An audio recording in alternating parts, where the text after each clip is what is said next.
بسم اللہ الرحمن الرحیم۔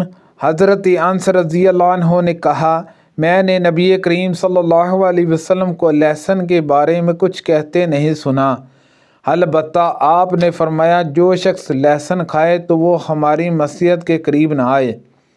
ہم نبی کریم صلی اللہ علیہ وسلم کے ساتھ مقام مرل زران پر تھے، ہم پیلو توڑ رہے تھے۔ ان حضرت صلی اللہ علیہ وسلم نے فرمایا کہ جو خوب کالا ہو وہ توڑو کیونکہ وہ زیادہ لذیذ ہوتا ہے۔ حضرت جابر رضی اللہ عنہ نے عرض کیا، آپ نے بکریاں چرائی ہیں؟ ان حضرت صلی اللہ علیہ وسلم نے فرمایا کہ ہاں، اور کوئی نبی ایسا نہیں گزرا جس نے بکریاں نہ چرائی ہوں۔ ہم رسول کریم صلی اللہ علیہ وسلم کے ساتھ خیبر روانہ ہوئے۔ جب ہم مقام صبا پر پہنچے تو ان حضرت صلی اللہ علیہ وسلم نے کھانا طلب فرمایا۔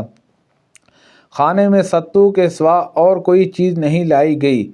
پھر ہم نے کھانا کھایا اور ان حضرت صلی اللہ علیہ وسلم کلی کر کے نماز کے لیے کھڑے ہو گئے۔ ہم نے بھی کلی کی۔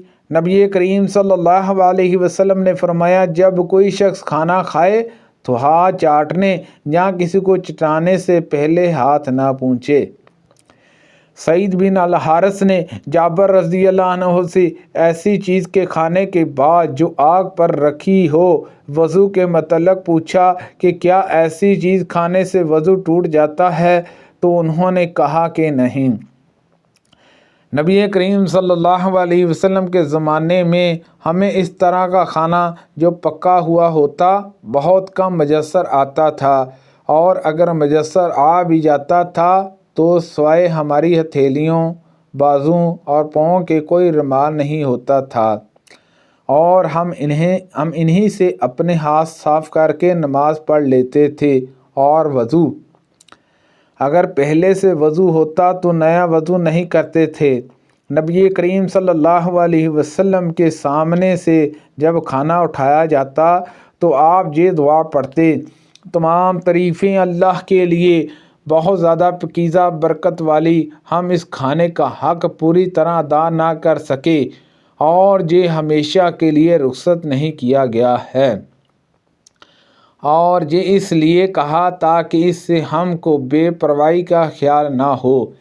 اے ہمارے رب، ہم نے حضرت ابو ہریرہ رضی اللہ عنہ سے سنا، ان سے نبی کریم صلی اللہ علیہ وسلم نے فرمایا، جب تم کسی شخص کا خادم اس کا کھانا لائے تو اگر وہ اسے اپنے ساتھ نہیں بٹھا سکتا تو کم از کم ایک یا دو لقمہ اس کھانے میں سے اسے کھلا دے، کیونکہ اس نے پکاتے وقت اس کی گرمی اور تیاری کی مشقت برداشت کی ہے۔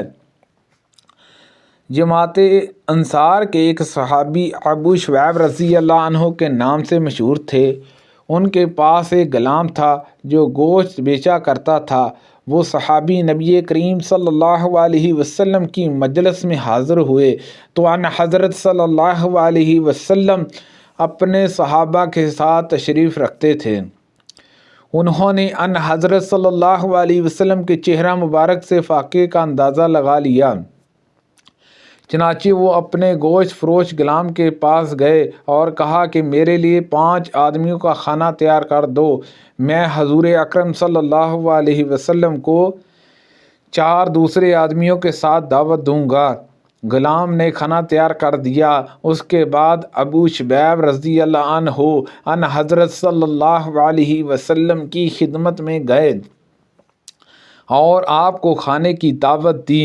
اس کے ساتھ ایک اور صحابی چلنے لگے تو ان حضرت صلی اللہ علیہ وسلم نے فرمایا، اے ابو شعیب، یہ صحابی ہمارے ساتھ آ گئے ہیں، اگر تم چاہو تو انہیں بھی اجازت دے دو اور اگر چاہو تو چھوڑ دو۔ انہوں نے عرض کیا، نہیں، بالکل، میں انہیں بھی اجازت دیتا ہوں۔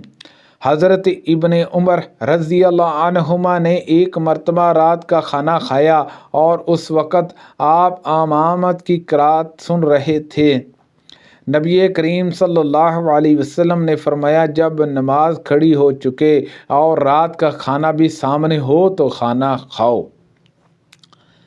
وہاب اور جہجیہ بن سعید نے بیان کیا ان سے ہشام نے کہ جب رات کا کھانا رکھا جا چکے میرے جہاں ایک لڑکا پیدا ہوا تو میں اسے لے کر نبی کریم صلی اللہ علیہ وسلم کی خدمت میں حاضر ہوا۔ ان حضرت صلی اللہ علیہ وسلم نے اس کا نام ابراہیم رکھا اور کھجور کو اپنے دندان مبارک سے نرم کر کے اسے چٹایا اور اس کے لیے برکت کی دعا کی، پھر مجھے دے دیا۔ یہ ابو موسیٰ رضی اللہ عنہ کے سب سے بڑے لڑکے تھے۔ میں نبی کریم صلی اللہ علیہ وسلم کی خدمت میں بچے کو لے کر حاضر ہوئی اور اسے آپ کی گود میں رکھ دیا۔ ان حضرت صلی اللہ علیہ وسلم نے کھجور طلب فرمائی اور اسے چبایا اور بچے کے منہ میں اپنا تھوک ڈال دیا۔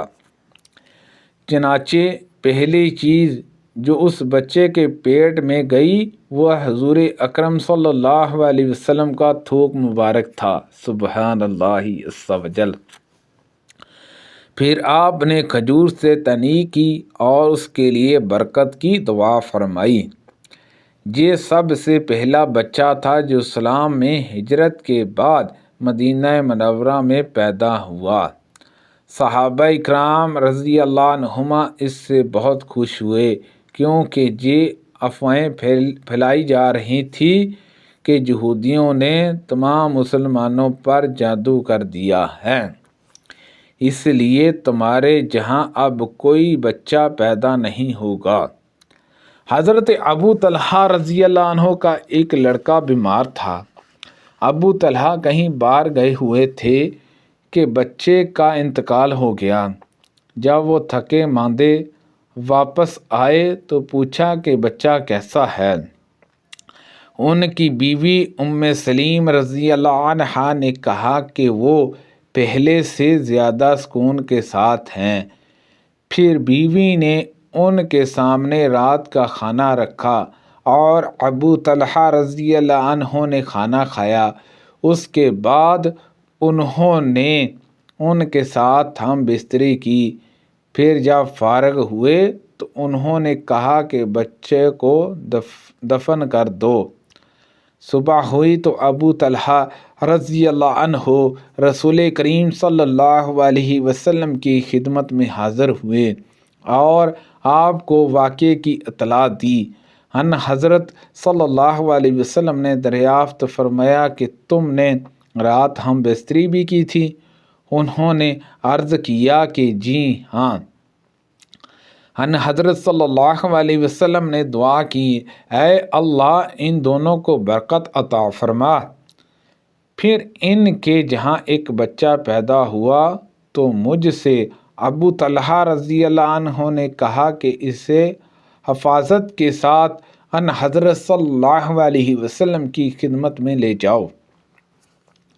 چنانچہ بچہ ان حضرت صلی اللہ علیہ وسلم کی خدمت میں لائے اور ام سلیم رضی اللہ عنہا نے بچے کے ساتھ کچھ کھجوریں بھیجیں۔ ان حضرت صلی اللہ علیہ وسلم نے بچے کو لیا اور دریافت فرمایا کہ اس کے ساتھ کوئی چیز بھی ہے؟ لوگوں نے کہا کہ جی ہاں کھجوریں ہیں۔ آپ نے اسے لے کر چبایا اور پھر اسے اپنے منہ میں نکال کر بچے کے منہ میں رکھ دیا اور اس سے بچے کی تہنیت کی اور اس کا نام عبداللہ رکھا۔ ہم سے محمد بن مسنی نے بیان کیا، کہا ہم سے ابن عدی نے بیان کیا، انہوں نے ابن عون سے، انہوں نے محمد بن سیران سے، وہ حضرت انس رضی اللہ عنہ سے روایت کرتے ہیں کہ انہوں نے اس حدیث کو مثل سابق پورے طور پر بیان کیا۔ میں نے نبی کریم صلی اللہ علیہ وسلم سے بے پر کے تیر یا لکڑی یا گز سے شکار کے بارے میں پوچھا تو آپ نے فرمایا کہ اگر اس کی نوک شکار کو لگ جائے تو کھا لو، لیکن اگر اس کی عرض کی طرف سے شکار کو لگے تو وہ نہ کھاؤ، کیونکہ وہ مقذاتہ ہے اور میں نے آپ صلی اللہ علیہ وسلم سے کتے کے شکار کے بارے میں سوال کیا تو آپ نے فرمایا کہ جسے وہ تمہارے لیے رکھے، یعنی وہ خود نہ کھائے اسے کھا لو، کیونکہ کتے کا شکار کو پکڑ لینا یہ بھی ذبح کرنا ہے۔ اور اگر تم اپنے کتے یا کتوں کے ساتھ کوئی دوسرا کتا بھی پاؤ اور تمہیں اندیشہ ہو کہ تمہارے کتے نے شکار اس دوسرے کے ساتھ پکڑا ہوگا اور کتا شکار کو مار چکا ہو تو ایسا شکار نہ کھاؤ، کیونکہ تم نے اللہ کا نام بسم اللہ پڑھ کر اپنے کتے پر لیا تھا اور دوسرے کتے پر نہیں لیا تھا۔ سبحان اللہ عز و جل۔ اللہ پاک سے دعا ہے کہ اللہ پاک ان حدیثوں پر عمل کرنے کی توفیق عطا فرمائے۔ کو پڑھنے میں غلطی کوتاہی ہو گئی ہو تو اللہ پاک معاف فرمائے۔ صدقہ جاریہ سے زیادہ لوگوں تک شیئر کیجیے۔ آمین بجاہ النبی الامین صلی اللہ علیہ وسلم۔